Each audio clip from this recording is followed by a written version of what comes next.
اس سے پہلے ہمیں یہ سمجھنا ہوگا کہ وہ اسباب کیا کیا ہیں جس کی بنیاد پر کسی راوی پر طعن کیا جاتا ہے یا جس کے ذریعے سے کسی راوی پر جرح کی جاتی ہے۔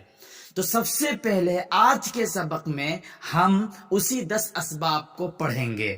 تو راوی پر طعن کرنے کے کل 10 اسباب ہیں۔ یاد رہے کہ راوی پر طعن کرنے سے مراد راوی میں کوئی ایسی خرابی اور عیب ہونا ہے جو قبول حدیث کے لیے مانع ہو۔ اس کے 10 اسباب ہیں جن کی وجہ سے حدیث غیر مقبول کے درجے بھی مختلف ہو جاتے ہیں۔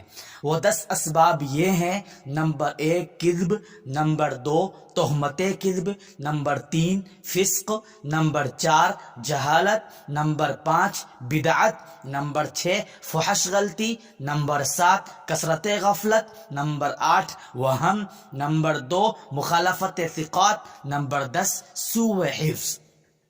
آئیے اب ان سب کی تفصیلات پر تھوڑی سی نظر ڈالتے ہیں۔ کذب فی الحدیث یعنی رسول اللہ صلی اللہ علیہ وسلم کی طرف بالقصد کوئی جھوٹی بات منسوب کرنا، یہ انتہائی سخت عیب اور بہت بڑا گناہ ہے۔ تہمت کذب یعنی جھوٹ کا الزام، اس کا مطلب یہ ہے کہ راوی کے متعلق یہ بات تو ثابت نہیں ہوئی کہ اس نے رسول کریم صلی اللہ علیہ وسلم کی طرف قصداً کوئی جھوٹ بات منسوب کی ہے، مگر کچھ ایسے قرائن پائے جاتے ہیں جن سے یہ بات معلوم ہوتی ہے کہ اس نے رسول کریم صلی اللہ علیہ وسلم کی حدیث میں جھوٹ گھڑا ہے، یا یوں کہیے کہ ان کی طرف سے جھوٹ کے گڑھنے کی بدگمانی ہوتی ہے۔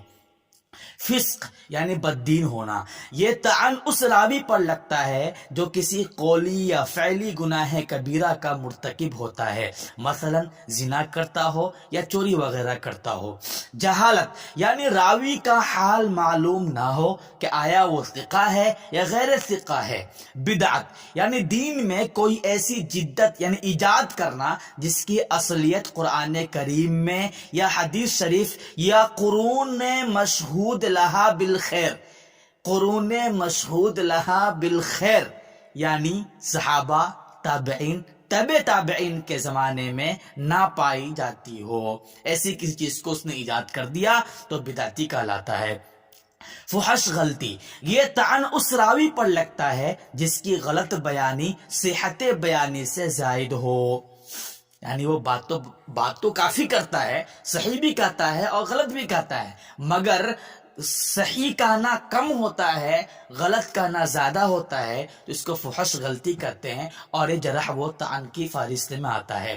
کثرت غفلت یعنی بہت زیادہ غافل ہونا، یہ طعن اس راوی پر لگتا ہے جو حدیث کے اتقان یعنی خوب اچھی طرح محفوظ کرنے سے اکثر غفلت برتتا ہو۔ وہم، بھول کر غلطی کرنا یعنی سند میں یا متن میں تغیر و تبدل کر دینا، مثلا حدیث مرسل یا منقطع کو متصل بنا دینا۔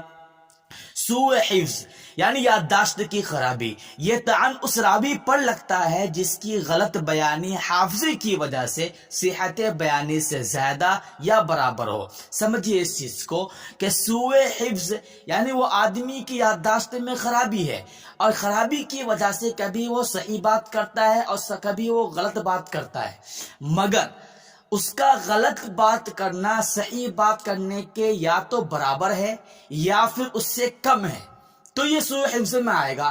اور اگر غلط بات کرنا کم ہے اور صحیح بات کرنا زیادہ ہے تو یہ سوء حفظ میں شامل نہیں ہے۔